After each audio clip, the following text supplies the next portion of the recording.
The desert wind drifted across the endless Arizona plains like a wandering spirit, stirring loose sand into the air and carrying with it the faint promise of rain that had not yet fallen.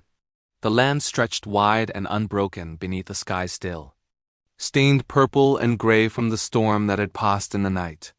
Broken branches lay scattered across the earth, and the silence that followed the thunder felt heavier than the storm itself. Ethan Cole guided his horse along the dry riverbed at an unhurried pace, exhaustion resting in his bones after a long day spent mending split fence posts and searching for cattle scattered by wind and lightning. His hat cast a shadow across his eyes, but it did little to block the weight of solitude that had settled over his life in recent years. It was in that deep quiet that he noticed something out of place. At first it appeared to be nothing more than a bundle of cloth caught in the cracked earth, but then it shifted. Ethan straightened in the saddle, his pulse tightening. The shape moved again, slowly, weakly.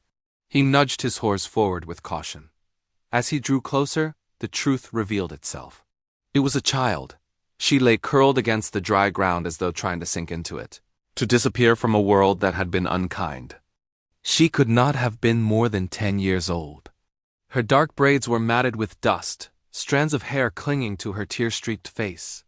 Her dress was torn at the hem, fabric ripped and stained from travel and hardship. Scratches marked her small hands, and they trembled as she tried to push herself backward when she saw him. Fear filled her eyes, instantly wide, desperate, and prepared for the worst. She whispered something in her native tongue, the words fragile and broken by exhaustion. Ethan's gaze fell to the beaded necklace resting against her collarbone and the careful stitching along her clothing. Apache. The single realization carried weight.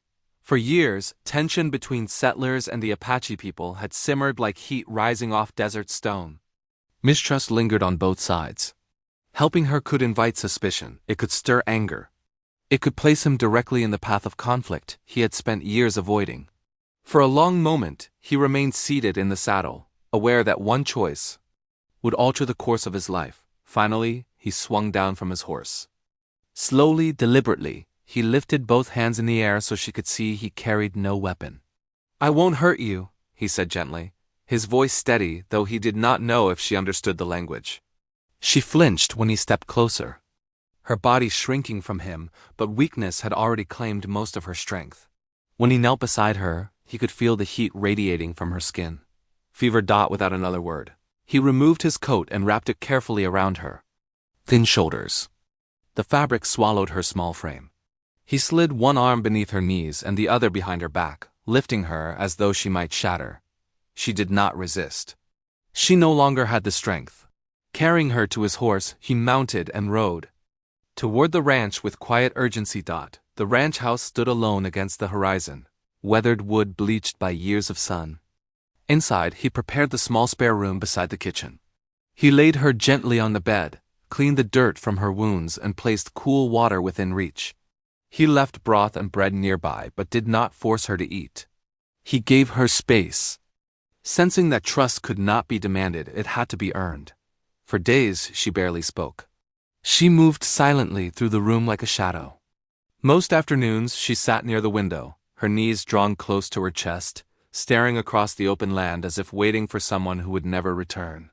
At night, she tossed in restless sleep, murmuring words he could not understand. One evening, in the quiet hours before dawn, she whispered a single name through trembling lips. Ayana. The sound of it lingered in the air long after she fell silent again. That was how he learned her name. Weeks passed slowly. The fever broke. Color returned to her cheeks. She began to eat more, though still in silence. The sharp fear that once filled her eyes softened into something quieter watchfulness rather than terror. One morning, Ethan found something unexpected beside his coffee cup on the kitchen table. A small woven bracelet, crafted carefully from thread and beads. Delicate, intentional, a gift. When he looked up, she stood in the doorway. For the first time since he had found her, she allowed herself to smile. It was small and uncertain, but it held warmth. He returned the smile without thinking, not realizing how deeply that moment would root itself inside him. Not long after, she was gone. 10 years slipped by, but the memory of her never loosened its hold. Time carved lines into Ethan's face and threaded silver through his hair. The ranch grew quieter as seasons turned. He worked hard, spoke little, and kept his solitude close. In the top drawer of his bedside table, wrapped carefully in cloth, lay the woven bracelet she had left behind. On certain nights, when the wind howled across the plains, he would take it out and turn it slowly in his rough hands, wondering where life had carried her and whether she had survived it. The evening she returned was calm and painted in fire. The desert sky burned orange and crimson as the sun dipped low, casting long shadows across the fence line. Ethan stood repairing a loose rail when he heard the distant rhythm of hoofbeats. He expected a passing traveler or perhaps a neighbor seeking water. Instead, a lone rider approached with measured confidence. The rider dismounted smoothly. It was a woman. She stood tall, shoulders straight, strength evident in every movement. Her long dark hair flowed freely down her back, touched by the fading light. Her clothing blended two worlds, traditional Apache beadwork sewn carefully into modern riding attire.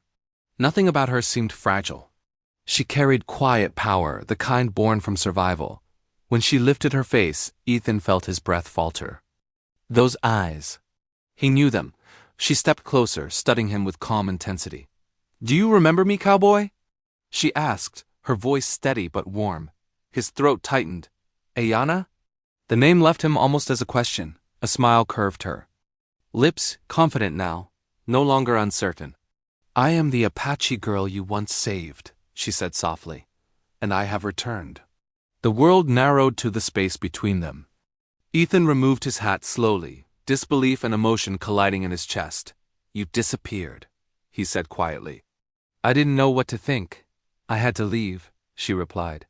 "My people found me. They brought me home. I needed to remember who I was." She reached into her saddlebag and withdrew something familiar, the matching woven bracelet.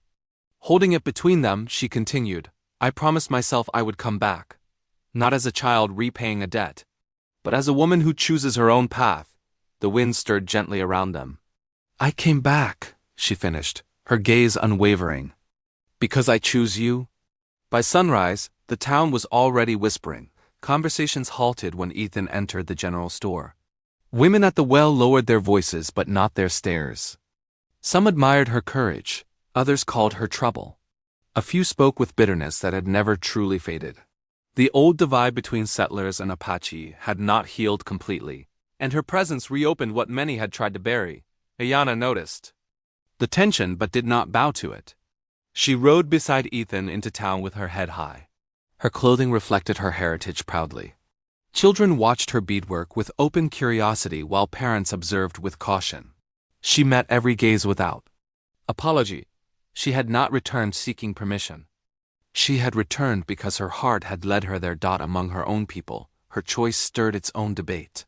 She had spent years reclaiming language, tradition, and healing arts under the guidance of an elder who saw promise in her steady hands. She had earned respect through dedication and resilience. Some believed unity could build peace. Others feared losing her to another world. Ethan felt the strain of both sides pressing inward. He had always lived by simple principles. Protect what matters, stand by your word, fear no man. But loving Ayana demanded more than courage. It required patience, it required defiance of prejudice. It required vulnerability he had never shown before.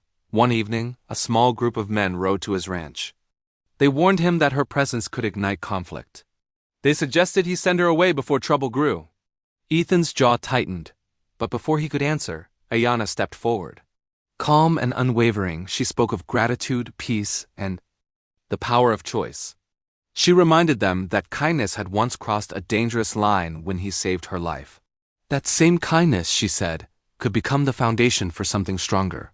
Her composure disarmed them more effectively than anger ever could. Later that night, beneath a sky crowded with stars, Ethan asked if she was certain she wished to endure such resistance. She took his hand and told him love was never meant to be easy, but it was always worth defending. It was her idea to marry on open land between the town and her tribe, a place untouched by fences, claimed fully by neither side. Ethan agreed, without hesitation. Their future would not belong to one world alone. Though they had hoped for quiet simplicity, people gathered at dawn. Townsfolk stood at a respectful distance. From her tribe came elders, friends, and the healer who had guided her growth. Tension lingered in the air, but so did something softer hope. Ayana walked toward Ethan as the first light broke across the horizon. She wore a simple white dress, overlaid with beadwork she had crafted by hand. The patterns told her story: loss, resilience, gratitude, unity.